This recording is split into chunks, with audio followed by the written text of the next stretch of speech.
Bismillahirrahmanirrahim. Rabbi sadri wa yassirli amri wahlul 'uqdatam min lisani yafqahu qawli. Assalamualaikum warahmatullahi wabarakatuh. Innal hamdalillah wa syukurillah wa sholatu wassalamu ala rasulillah wa ala alihi wa sahbihi wa mawala.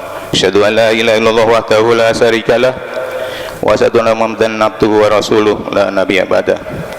Allahumma sholli wa sallim wa barik ala sayyidina Muhammadin wa ala alihi wa sahbihi ajmain.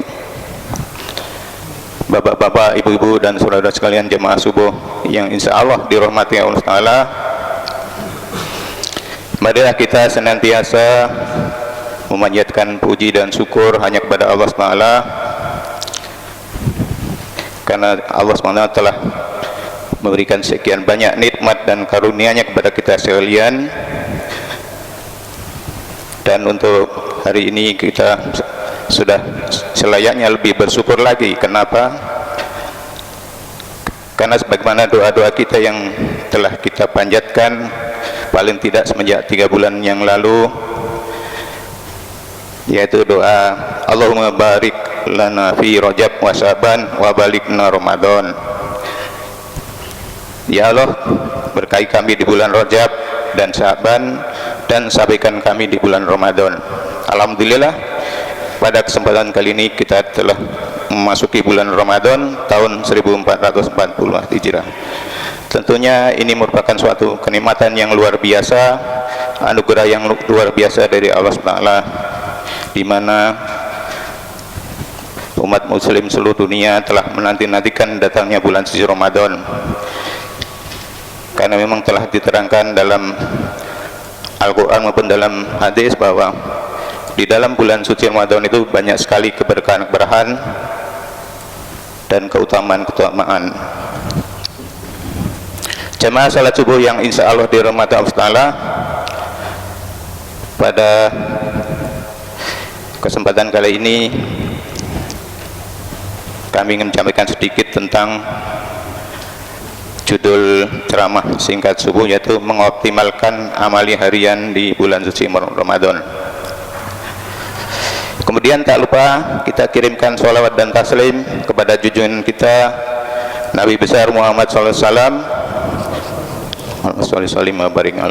kepada keluarganya, para sahabatnya, tabi'in, tabi'in, dan akhirnya kepada kita sekalian, yang insya Allah kita berusaha menghidupkan sunnah beliau sehingga kelak di yaumil akhir akan mendapat syafaat dari beliau. Amin ya rabbal alamin.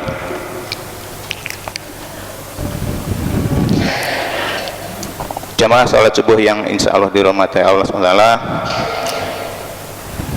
kita mereview sedikit tentang keberadaan kita diciptakan oleh Allah SWT, sebagaimana dalam surat Ad-Dzariyat ayat 56 Allah SWT berfirman, a'udzubillahi minasyaitonirrajim, wa ma khalaqatul jinna wal insa illa liya'budun, yang artinya tidaklah aku menciptakan jin dan manusia kecuali untuk beribadah kepadaku. Jadi dalam ayat ini sudah jelas bahwa kita diciptakan oleh Allah SWT adalah untuk beribadah kepada Allah. Tentunya ibadah-ibadah bagaimana yang diterima oleh Allah SWT ada syariat dan tuntunannya yang mengambil dari Al-Quran dan Sunnah, dan sesuai contoh dari Rasulullah SAW. Jadi tugas utama manusia yang diciptakan Allah SWT adalah untuk beribadah kepada Allah. Sedangkan kalau kita bekerja dan lainnya merupakan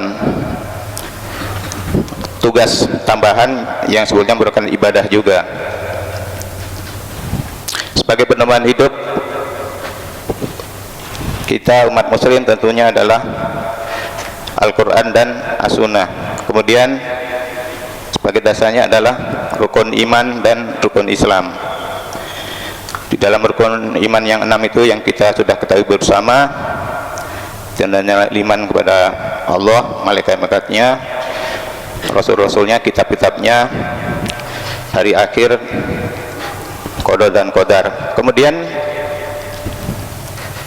Sebagai tuntunan berikutnya adalah rukun Islam. Rukun Islam yang 5 yaitu syahadat, sholat, zakat, puasa, dan ibadah haji bila mampu.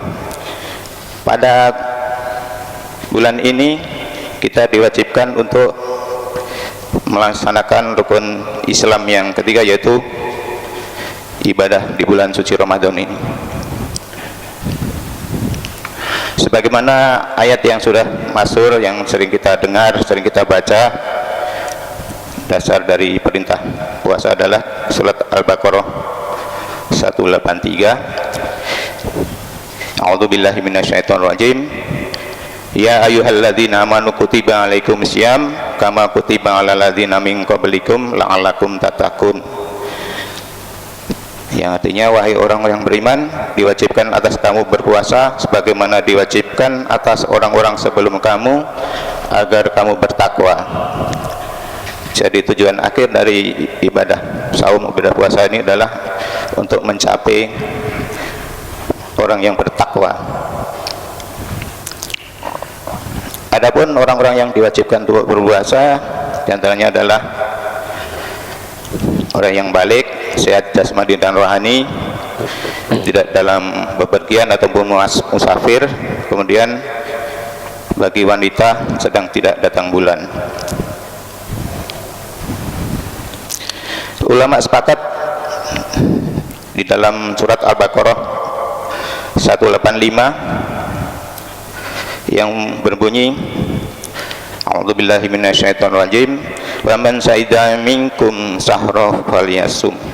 Ini dari cuplikan dari ayat 185 yang artinya, karena itu barang siapa di antara kamu hadir di negeri tempat tinggalnya di bulan itu, maka hendaklah ia berpuasa pada bulan itu. Mengenai hadis, banyak sekali hadis-hadis yang menerangkan tentang keberkahan dan keutamaan Ramadan. Lebih dari 20 hadis. Beberapa diantaranya adalah hadis qudsi yang diriwayatkan oleh Abu Hurairah radhiyallahu anhu, bahwa Rasulullah SAW bersabda, Allah SWT berfirman, kullu amal ibni adamalahu ila syauma finnahuli wa ajana ajribihi. Yang artinya, setiap amal Bani Adam adalah untuknya sendiri kecuali puasa, karena puasa itu bagiku dan aku sendiri yang akan membalasnya. Jadi untuk ibadah puasa ini Allah Subhanahu wa ta'ala sendiri yang akan membalasnya. Jamaah salat subuh yang insyaallah jamaah ta'ala,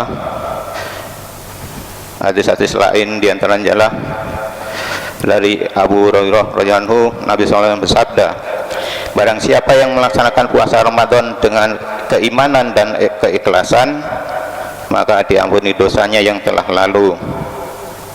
Hadis riwayat Bukhari dan Muslim. Kemudian hadis yang lainnya adalah diantaranya dihapusnya dosa. Dari Abu Hurairah radhiyallahu anhu bahwa Rasulullah SAW bersabda, yang artinya, salat 5 waktu dan Jumat ke Jumat berikutnya, Ramadan ke Ramadan berikutnya menghapus dosa seseorang di antara waktu tersebut selama ia menjauhi dosa-dosa besar. Hadis riwayat Muslim. Masih banyak hadis-hadis lain, namun saya kira tidak perlu dibacakan, silahkan nanti bisa dicari-cari sendiri. Mungkin perlu ditambahkan satu lagi, bahwa orang yang berpuasa dapat dua kebahagiaan. Dua kebahagiaan tersebut yaitu ketika dia berbuka, dan kebahagiaan ketika insya Allah berjumpa dengan Rabb-nya.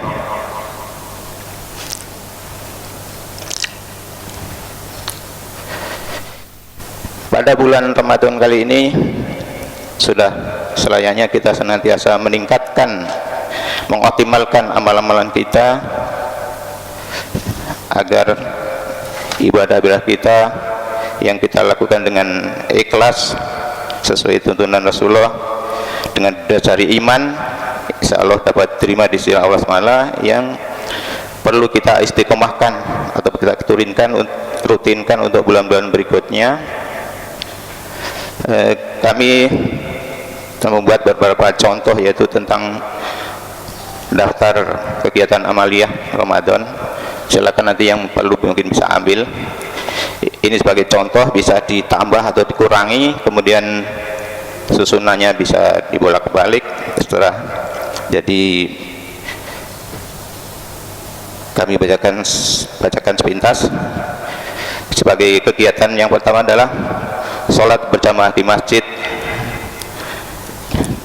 Jangan ketinggalan takbiratul ula. Jadi sholat berjamaah di masjid ini diusahakan jangan sampai masbuk ya, khususnya bagi laki-laki balik. Ini merupakan suatu kewajiban. Banyak fadilah-fadilah dan keutamaan sholat berjamaah di masjid. Seperti kita ketahui bersama bahwa sholat sunnah 2 rakaat sebelum subuh saja itu lebih baik daripada dunia seisinya. Itu salah satu keutamaannya. Apalagi di bulan suci Ramadan ini, sebagai janji dari Allah SWT bahwa pahala-pahala akan dilipat gandakan. Kemudian sholat sunnah tahiyatul masjid, kemudian sholat rawatib, kemudian membaca doa-doa harian pagi dan petang, berzikir terutama setelah selesai sholat fardu, bisa juga sholawat, istighfar, terutama hari Jumat banyak membaca sholawat dan istighfar. Kemudian membaca Al-Quran, misalnya kita memiliki target, misalnya 1 bulan Ramadan ini tamat atau khatam 2 kali, berarti 1 hari minimal 2 juz. Itu bisa kita usahakan, karena sebagaimana hak dari Al-Quran adalah setiap tahun itu harus kita tamatkan minimal 1 kali. Kemudian selesai sholat subuh, kita duduk-duduk sejenak di masjid dengan doa dan zikir tadi sambil menunggu sholat Isra ya. Dimana keutamaan sholat Isra ini adalah pahalanya seperti umroh sempurna sesuai hadis Rasulullah SAW. Jadi kalau kita belum mampu pergi umroh, ya kita cukup duduk di masjid setelah sholat subuh dengan berdoa, berzikir, kemudian sholat Isra. Jaraknya sekitar 90 menit dari waktu subuh. Kemudian sholat duha, dan selanjutnya adalah qiyamul lail, yaitu salat malam sebelum makan sahur. Kemudian makan sahur sendiri. Kemudian yang kedua adalah sedekah jariyah atau infak. Kita udah usahakan minimal 1 minggu 1 kali, bisa di masjid ini atau di tempat lain kepada orang-orang miskin. Lebih bagus lagi kalau tiap hari dengan ikhlas karena Allah. Kemudian memberi buka puasa, sebagaimana dijelaskan dalam hadis bahwa orang yang memberi buka puasa akan mendapat pahala sesuai orang yang berpuasa, dengan tidak mengurangi pahala sedikit pun dari orang yang berpuasa tersebut. Kemudian mengikuti sholat tarawih sampai dengan sholat witir. Kemudian usahakan pada 10 malam terakhir beriktikaf di masjid. Walaupun selama ini kita iktikafnya mabit ya, baru belajar. Kalau iktikaf yang betul-betul semuanya dari pagi sampai malam sampai besoknya lagi, itu senantiasa berada di masjid. Namun sebagai usaha-usaha kita untuk belajar, tidak apa-apalah kita mabit di masjid. Kemudian kita usahakan untuk senantiasa beribadah pada malam hari, terutama 10 hari terakhir, untuk meraih Lailatul Qadar, di mana pada malam Lailatul Qadar itu adalah seperti diterangkan dalam hadis bahwa lebih baik daripada 1000 bulan. Kita bayangkan kalau 1000 bulan itu 83 tahun lebih ya. Sebenarnya umat Rasulullah SAW ini termasuk umat yang paling beruntung, karena walaupun umurnya pendek tapi ada keutamaan-keutamaan terutama di bulan Ramadan ini. Sebagaimana kisah-kisah yang umat-umat terdahulu umurnya sampai 900 tahun dia beribadah secara terus-menerus. Jadi kalau dibandingkan kita yang umurnya misalnya 60 tahun, 70 tahun, kalau tidak ada rahmat dan berkah dari Allah Ta'ala dengan datangnya bulan Ramadan, tentu amal-amalan kita jauh sekali. Walaupun orang masuk surga itu bukan karena amal-amalannya, karena ridho dari Allah Ta'ala, tapi paling tidak bagaimana Allah SWT akan ridho kalau kita tidak melaksanakan amalan-amalan yang diperintahkannya dan menjauhi larangan-larangannya. Kemudian yang berikutnya adalah membayar zakat. Alhamdulillah di masjid kita ini sudah ada UPZ, yaitu silahkan membayar zakat di masjid kita ini. Mungkin sebentar lagi akan dibagikan surat-surat pemberitahuannya ya.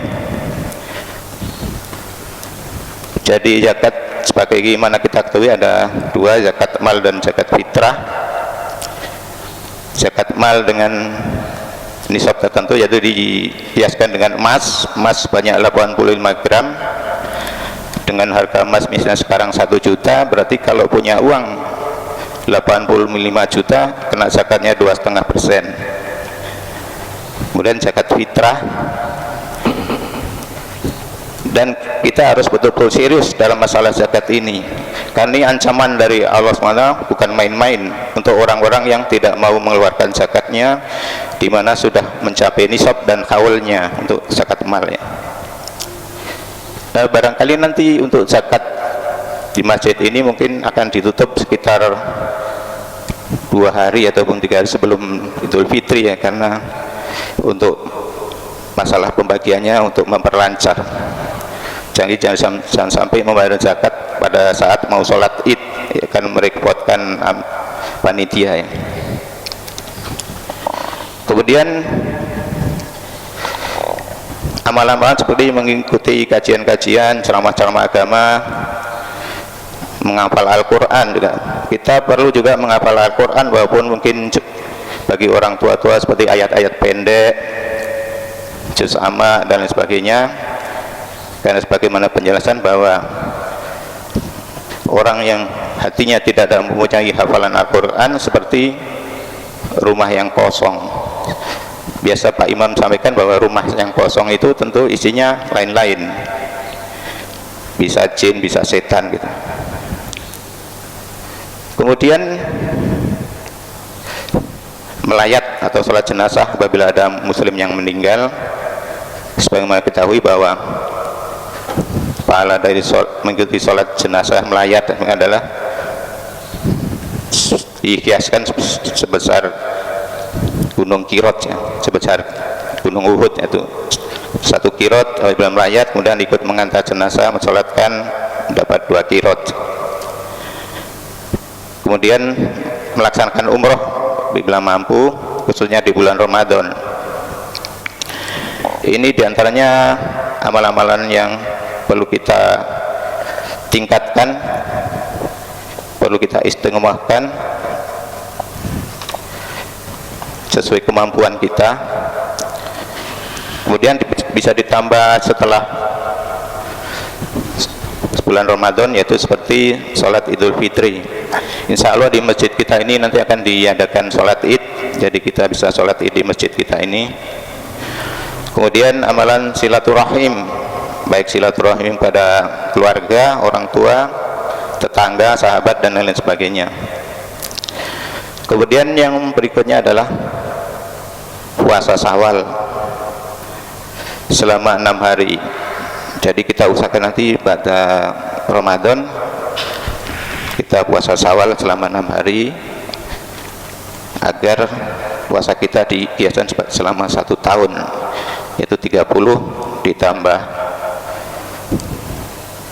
puasa Syawal. Mungkin ini yang dapat kami sampaikan. Bagi yang berminat nanti bisa mengambil ini yang sudah kami bikin. Ini sekedar semacam contoh ya untuk amalan-amalan kita, artinya ini untuk kita sendiri ya, bukan untuk update status. Ini juga bahaya masalah HP. Jadi kita masalah HP ini dalam bulan Ramadan ini kita harus bijaksana dalam menggunakannya, jangan sampai waktu sia-sia dipakai untuk main game dan lain sebagainya. Kita optimalkan untuk melaksanakan amaliyah Ramadan agar insya Allah kita menjadi orang yang bertakwa. Dan tak lupa pula kita harus memperhatikan kesehatan kita, yaitu memperhatikan pola makan, kebugaran dan lain sebagainya, agar insya Allah kita dapat menjalankan ibadah puasa Ramadan ini hingga akhir nanti dengan tidak halangan suatu apapun. Demikian ada benarnya dari Allah SWT dan yang salah dari kami pribadi. Pada Allah SWT kami mohon ampun. Astagfirullahaladzim. Assalamualaikum warahmatullahi wabarakatuh.